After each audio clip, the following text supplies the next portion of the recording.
All right, thank you so much for inviting me to participate in this discussion. And first and foremost, I want to thank you for being courageous, in a sense that you know very well, more than I do, that the regime in Kigali has done everything possible to make sure that this discussion and the previous one do not take place.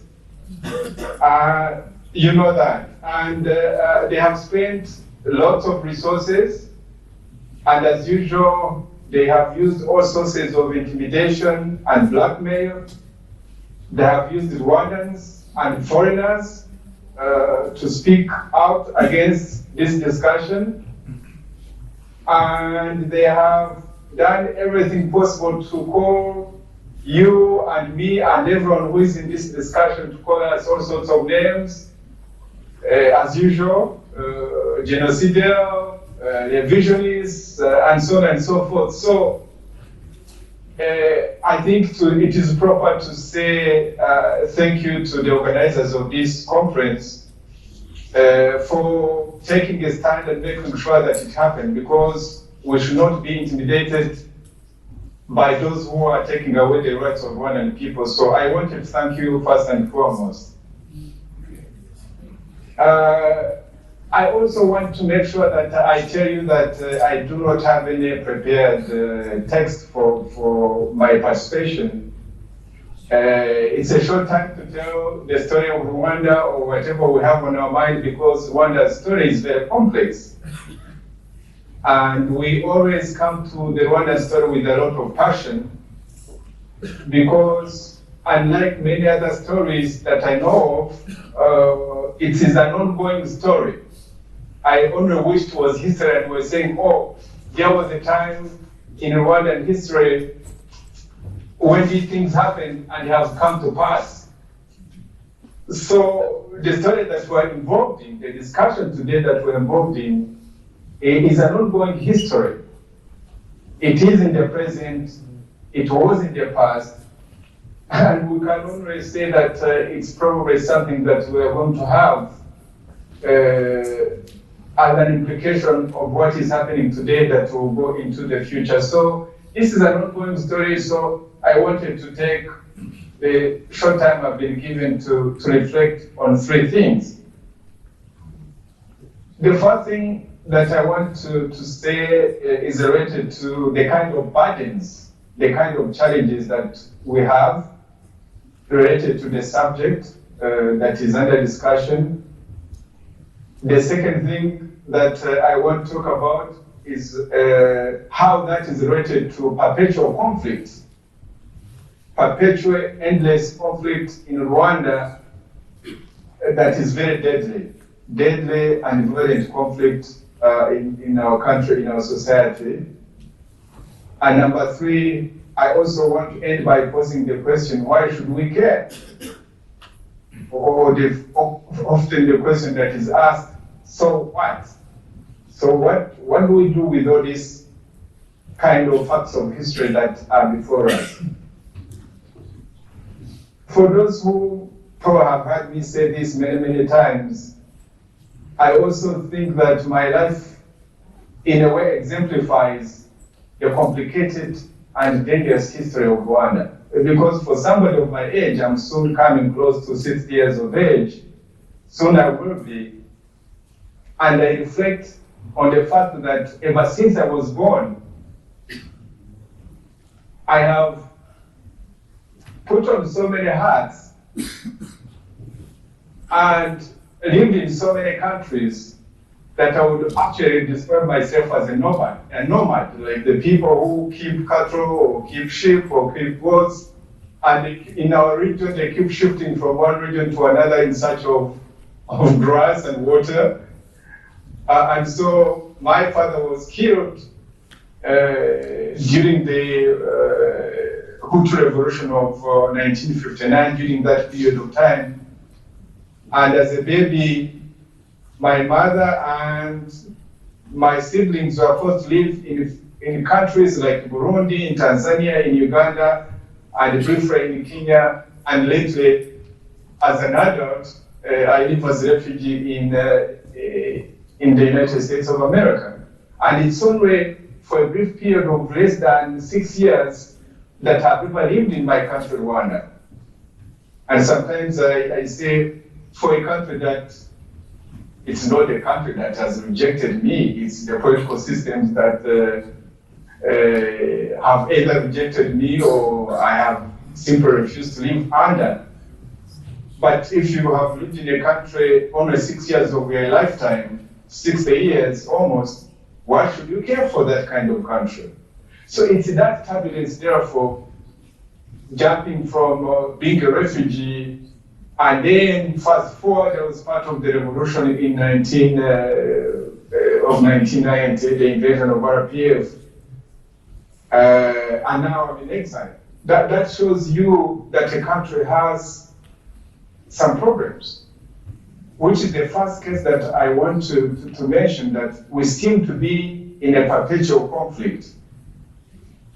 Even if you read what is going on today, if you read what is going on to the news today from the people who are rebels who are being harangued in Kigali courts, or the letters that are being written to you, the organizers of this conference, saying that you should not organize because you are genocidal, or to one of the leaders of an opposition movement, RNC, who has simply disappeared, or the recent incursion of rebels into northern Rwanda and so many civilians dead. If you were to look at what happened from 1959 up to now, we therefore seem to be a country that is in perpetual conflict. And this cannot be that Rwandans are inherently bad people. It cannot be that, because we are, as much as any other human beings on this planet or any other nation, we are endowed with, the ability to do good things. We are good people. But how have we become a nation that perpetually has to suffer this perpetual conflict? And I see the kind of burdens that we face, 5 burdens that we face that I've thought about as I thought of what to say in this conference. The first one being the burden of our own history. Because the history of Rwanda is such a contentious one, because as you know, both foreigners and ourselves, we go to our history, it's like the well from which we draw water. We should be drawing water, but we come to it with very different perspectives. If I was to ask anyone in this room how they look at the history of Rwanda, including myself, you could see how many versions we might come up with, and yet some of the facts of Rwanda are there, but we give them different interpretations. And the problem of history, as I will argue very quickly, is that the people who come to power, they come to power by challenging the story that is there, the narrative that is there. Like, speaking for RPA, we came to power in 1994, and before then, in the 80s and the 90s, I was part of the student movement, and finally I was part of the RPA. But there was a way we were challenging the standard version of the story of the HUTU revolution of 1959, or of Habyarimana. And of course, once we came to power, our story has become the dominant story, and we want everyone to believe it, and those who do not believe it, simply, it is not that they should be put in jail, or they should go to exile. To disbelieve RPF's standard narrative is extremely dangerous and extremely risky, because it bears the cost of death. And so we come into power because we've challenged a history as narrated by the people who are in power. And once we go into power, we also start our own narrative to justify not only why we took power, but also why we should sustain power. So that is the challenge of history that I see that has continued to be an important aspect of what we have to deal with. The second challenge is the challenge of geography, because we live in the Great Lakes region. Our neighbors are the Congolese people, are the Burundian people, are the Ugandans, the Tanzanians, and of course the Kenyans, and that is the region where we live. We can, as the Rwandese have a proverb, you cannot choose your neighbors. Where we found ourselves, that's where we are. And once again, that challenge is that some of the problems that we have in Rwanda, we've exported them to the region, and some of the problems that our neighbors have, they too influence what takes place within Rwanda.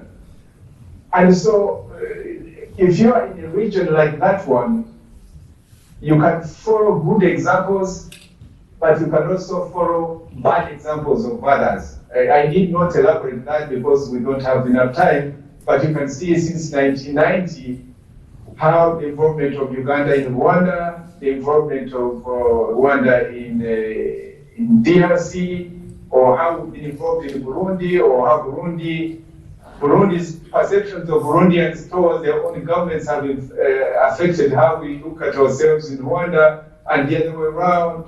What happens in Tanzania, in our region, does affect us. So that is the burden of the region. The third challenge that we have is the challenge of identities. The HUTU-Tutsi question, and of course we don't even bother these days to talk about the Twa, who are our other component of the Rwandan society. And I don't have much time to elaborate on that, but the Hutu revolution of 1959, the events of 1973 leading to the massacres and killings of Tutsis and Hutus from the south of Rwanda, the invasion of RPA in 1990, what happened, the civil war, the genocide against Tutsi, and then of course, because of the theme of today's conference is the Hutu genocide, all these things revolve also around the question of identity. Of course, the Rwandan regime, the RPF regime will say, oh, we've ended this whole question of Hutu-Tutsi, it's no longer in our identity cards, and yet, the truth of the matter, if injustice and genocides and war crimes and crimes against humanity are directed at particular people, like it was directed against the Tutsis, and then for the RPF, the way it was directed against the Hutu, how can we not bring out the question of ethnic identity in political discourse in Rwanda? For obviously, the RPF regime has every reason to say it has ended and achieved reconciliation 100%, and everything is okay. Rwanda has become the land of milk and honey, but it is also true that whenever people have lost their own in such numbers, or even in small numbers, even if it was small numbers, there's nobody who can ever forget that they lost their own loved ones, and they are not even allowed to remember. Even the question of remembrance, the question of memory, the way they are selected in Rwanda today, to such an extent that Hutus cannot publicly remember their own, and the way justice has been manipulated both at the national and international level to make sure that those who committed crimes against the Tutsis, some of them, a number of them have been brought to justice. Others, of course, have suffered under a very distorted justice system, but we are yet to see both nationally and internationally the people who committed crimes against Hutu being brought to justice. So that's the question of identity related very much to the issue that we are talking about today. Then number 4 is the challenge of foreigners. The challenge of foreigners. Ever since Rwanda was colonized by the Germans, then by the Belgians, and then the influence of the French in the 80s, and now the influence of the Americans and the British ever since RPA came to power, I was kind of intrigued on 2 occasions in these last couple of years. First was the BBC documentary, The Untold Story, I think it was in 2013, if I'm not mistaken. You how so many scholars from outside, I think it was a list of 37 of them, if I'm not mistaken. And now recently, when you're organizing this conference, I saw another list of so many foreigners who listed as being the witnesses against the idea of the Rwandans should be talking about what happened to them. That's kind of intriguing. So from institutions to academics to big powers, governments, non-government organizations, they take stock on the question of Rwanda. In a way, it's as if in Rwanda, you can either be for or against a particular opinion. You cannot have the freedom to discuss and get out a point of view and disagree, even those you seriously disagree with. You do not have to think that they should be in jail or be killed, but you've seen that on the question of followers, of foreigners have been very much involved in Rwanda to a certain extent that it's a factor that you have to deal with. What we are talking about, the issue of what has happened to our people. So the question of foreigners, and finally, which is my conclusion, I'm sure I've used my time, but the 5th burden is really the burden of what to do with all this that has happened to us, what is happening to us, and asking the question, who are we really, and what is the future for Rwanda?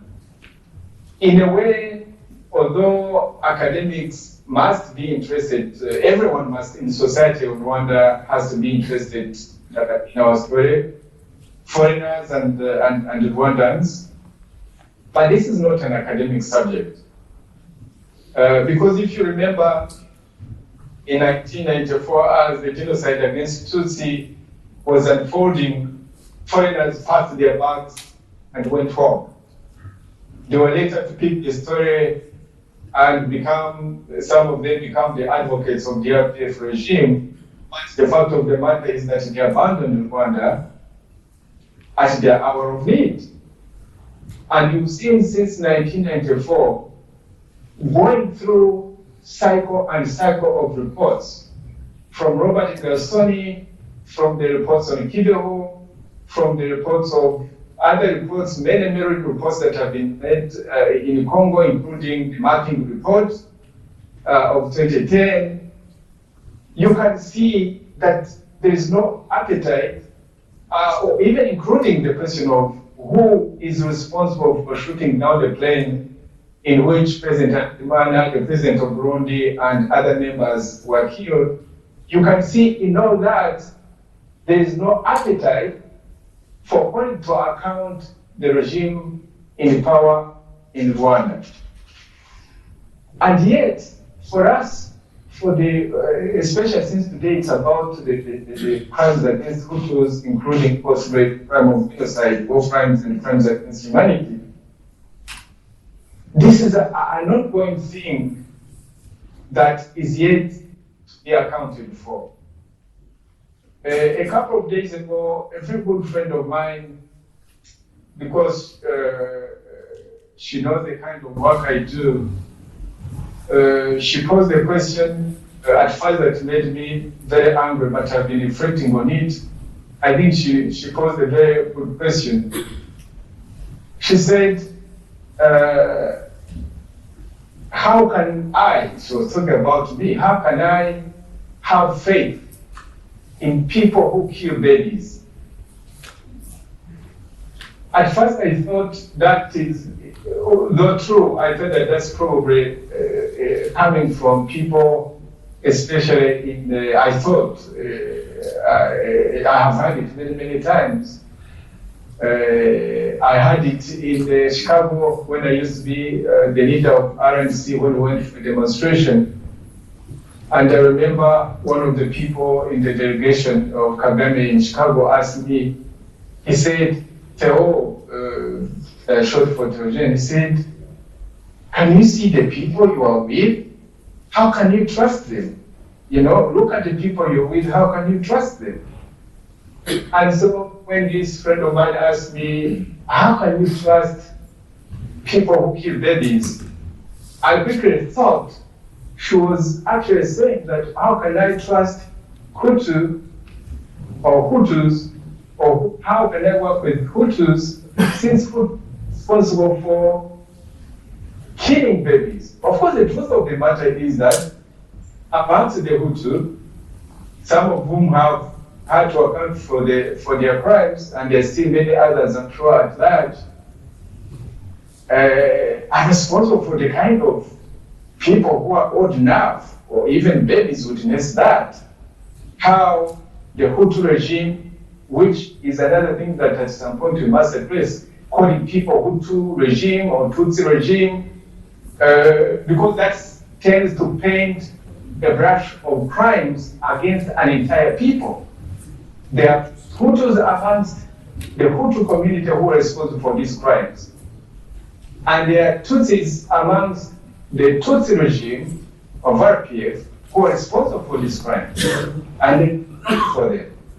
But when I was asked that question, I kind of at first thought that was the standard kind of charge that people who are trying to raise the truth have to be asked by the Kigali regime. But it's also, I'm sure, and this morning when I told somebody that I was speaking at your conference, somebody, casually but in a very cynical way says, oh, Theo, why should you be seen with those people, those genocidaires? And I'm sure when Gustav contacted me to ask me whether I could speak at this conference, I'm sure there are amongst the Hutus who might ask, oh, Gustav, really? Uriya Mututsi wa FPL-DMI uromshaka wiki? You know, that's something from RPF who is responsible for all these crimes against Hutu. Why are you bothering actually to call him? So that burden of what to do with this information is important. Very briefly in three ways. One is that we cannot achieve reconciliation without bringing out the truth of what happened amongst the Tutsis and what happened amongst the Hutus and what happened to the Twas that we do not even talk about. That's the first thing. Number two is that we cannot achieve healing. Sometimes I put on a hat of a physician to know, to understand, or the heart of the victim, because at some point, everyone in Rwanda, the entire population of Rwanda has gone through a traumatic experience. But even for those who perpetrate evil, they do have intense trauma. I can bet on my life that if there is anybody who has most trauma probably in that person, it could be Kagame, the president of Rwanda. Because you cannot spend all your lifetime, a huge chunk of your lifetime, on the one hand trying to achieve change, but on the other being involved in killing as many people as possible and not acknowledging it. You cannot say that you do not have trauma. You have intense trauma. So from the president of Rwanda to somebody in a commune somewhere, sector somewhere, all of us have this kind of trauma. And the first step normally would be to say, let us stop the trauma. because if you have trauma, you do not want to add the trauma. But we would also have to engage in activities that are making sure that we begin the healing process in our own country. So there's reconciliation, there's healing, but there's the broad question of justice in Rwanda, justice for everyone, but also peace in our region.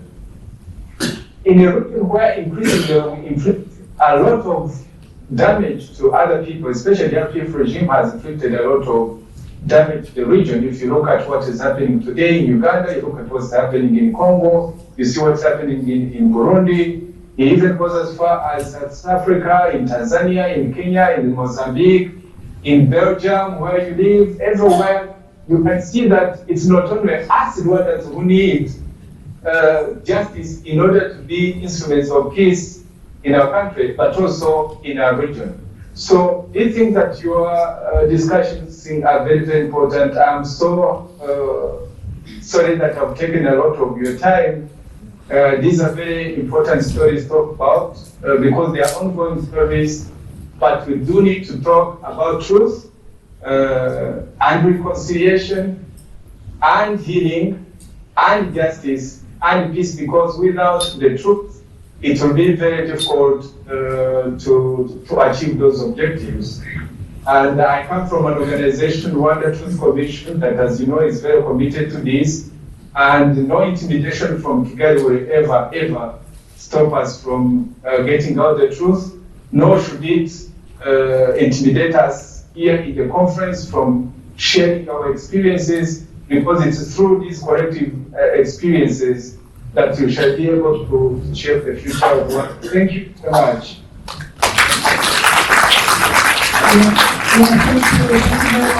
Thank you very much.